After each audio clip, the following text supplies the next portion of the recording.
What would you say to, agents right now, maybe smaller markets, or how do you have them, focused on managing and developing relationships with their database, people they know? How are you like, coaching and leading them through to not let, because I think you're spot on when it comes to the online lead generation. It's going to be so hard to compete.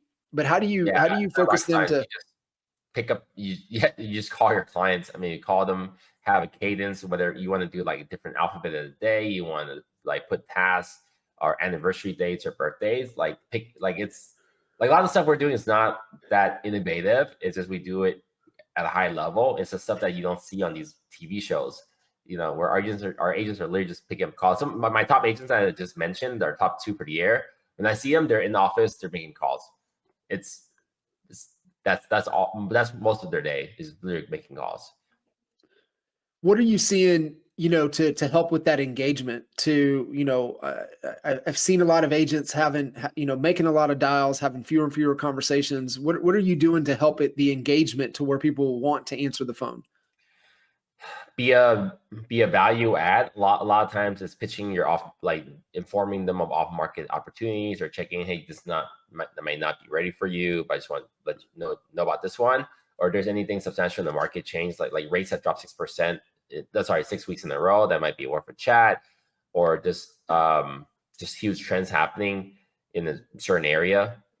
Every conversation is a little different. Or if it's not like cold lead and you have some type of rapport with them, tracking notes. And when I used to be, I still do like a dozen deals a year. At like 4 years ago I did 60 deals. Before I did 88 deals. Before I would just time block to meet with different partners in the office and call our clients, but we also had notes like, hey, last time they said they're traveling to Greece for a week, so next time I call, reference Greece, like their kids in soccer. Next time I call, I have the notes there, check in on like their kids in soccer. So you gotta build some type of conversations, because if you call consistently your database, whether it is a existing past client or someone you're trying to build rapport with, could be a newer lead, but you always want to. For me, I'll set up the next call. Hey, you said you signed a lease this March right now. You want to sign a lease for next year? It's okay if I check back with you prior then. And next August, I mean March, maybe call them in December before they even get their feet wet.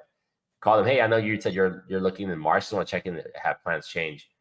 So like it's a lot of times the conversation said, you said this, that's why I'm calling about that to continue. And then that way when you're calling, it's never, hey, I'm just checking in. Like, hey, you said you have a cadence of following up. You told them last time that you're going to call them too. And anytime you set an appointment or someone tells you when they want to talk to you, cut that time in half. We found, because you don't want someone else meeting them in between, because you realize your clients don't have a contract with you a lot of times.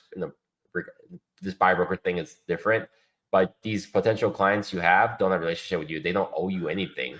You had a good call before months ago. Like, why you're not committed?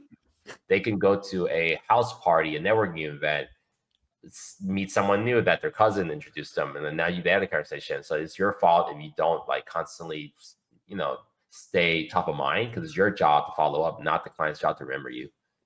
Yeah, I love that, and you dropped a little nugget in there, and I want to emphasize it because I think this is so important. Either it's recruiting agents, working with motivated sellers, buyers, anybody, is that every call you're always thinking about the next move, Yeah, right? Always the next thing. every meeting, every appointment, everything you do, every client you have in your CRM should always have a next activity. It doesn't have to be accurate. You just know, like, I need to call this person in April, and then you want to call them in March, fine. You want February or May, but like make sure that way you're building your business and you have a list of things.